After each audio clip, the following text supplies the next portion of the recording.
Hello, je vous propose de faire un exercice sur les nombres complexes pour les élèves qui sont en maths experte. Donc là, il y aura un peu de réflexion, de démonstration. C'est parti, ça va vous permettre un peu de réfléchir. Donc on dit soit z un nombre complexe, et on dit montrer que z est un imaginaire pur si et seulement si z bar égale moins z. Bon, on va voir ça. Et d'abord, si z est un complexe, je peux l'écrire de la forme x plus iy avec x et y des réels. Donc ça, c'est la première chose que je peux écrire. Et moi, je vais supposer, d'accord, que je vais partir de z bar égale moins z. Et je vais arriver à la conclusion que z est un imaginaire pur. Et pour éviter de faire des allers-retours, je vais procéder par équivalence, comme ça, j'aurai pas besoin de montrer les 200. Et rappelez-vous, un imaginaire pur, c'est un complexe qui a la partie réelle nulle.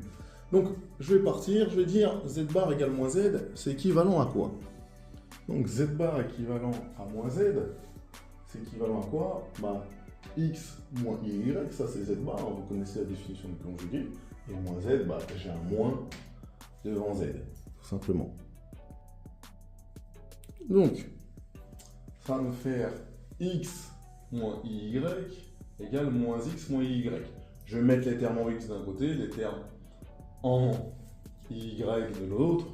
Bah, vous comprenez bien que ça fait 2x égale 0. Je peux y aller en deux temps. Ça me fait 2x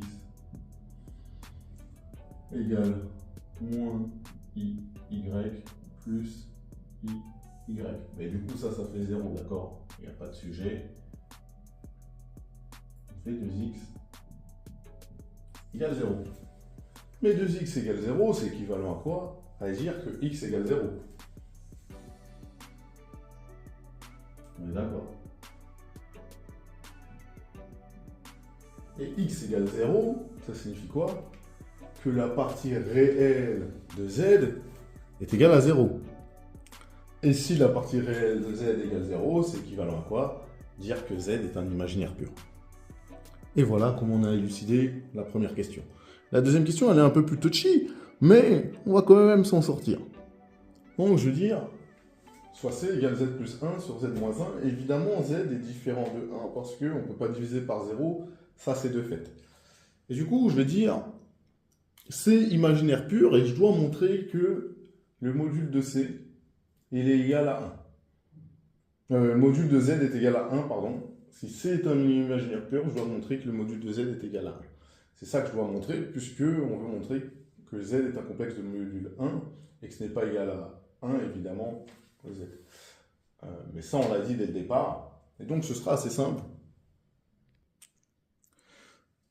Bah, c imaginaire pur, c'est dire que c bar égale moins c, puisque c'est ce qu'on a montré ça en question 1, que lorsqu'on a un complexe qui a un imaginaire pur, ça veut dire que le conjugué est égal à l'opposé. Et donc, je rappelle, ça c'est des règles que vous connaissez. Conjugué de A sur B, c'est conjugué de A sur conjugué de B. Et donc, j'ai conjugué de z plus 1 sur conjugué de z moins 1 égale moins z plus 1 sur z moins 1. On va faire les choses bien, on va poursuivre. Et je rappelle, conjugué d'une somme, c'est somme des conjugués. D'accord? Ça, vous l'avez vu. Conjugué de z, je sais pas, plus z', c'est égal à conjugué de z plus conjugué de z'. Une fois qu'on a dit ça, bah, je l'applique simplement ici. Sauf que le conjugué d'un nombre réel, c'est lui-même. Et du coup, évidemment, j'ai z bar plus 1 sur z bar moins 1 égale moins z moins 1 sur z moins 1. Une fois que je suis ici, moi, j'aime pas les fractions. Donc, ici, je vais multiplier par... Vous allez voir ce que je vais faire, c'est direct. Ça veut dire que je vais simplement dire que les produits en croix, ils sont égaux.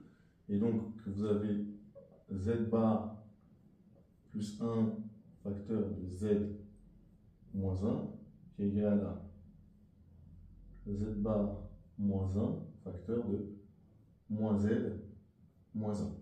D'accord? Quand j'ai ça, ça veut dire que les produits en croix sont égaux. Bah, maintenant, j'ai plus qu'à développer. Et donc, ça me donne z bar moins z bar plus z moins 1 égale moins z bar plus z plus 1. Bah, il y a des trucs que je peux supprimer puisqu'ils sont des deux côtés. Donc, j'ai le moins z bar qui est ici et qui est ici, et le plus z qui est ici et qui est ici. Et donc, moi, je vais mettre les termes purement réels que je vois ici à droite et les z bar à gauche. Et donc, finalement, ça me donne 2 z bar égale 2. 2. Bon, z bar z, hein, c'est la même chose. Égale 2. Et je vous rappelle quelque chose. C'est que z bar, c'est égal à module de z au carré. Et donc, ça veut dire que j'ai 2 module de z au carré qui est égal à 2. Là, on a presque fini. Donc, si je remonte en haut, j'ai 2 modules de z au carré qui est égal à 2. C'est-à-dire que j'ai module de z au carré qui est égal à 1.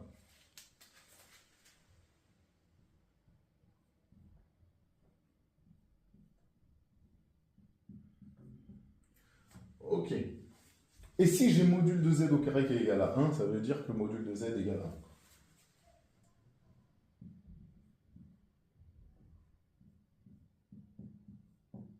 1. Et donc, z appartient au complexe de module 1. Ce symbole-là, ça veut dire les complexes de module 1.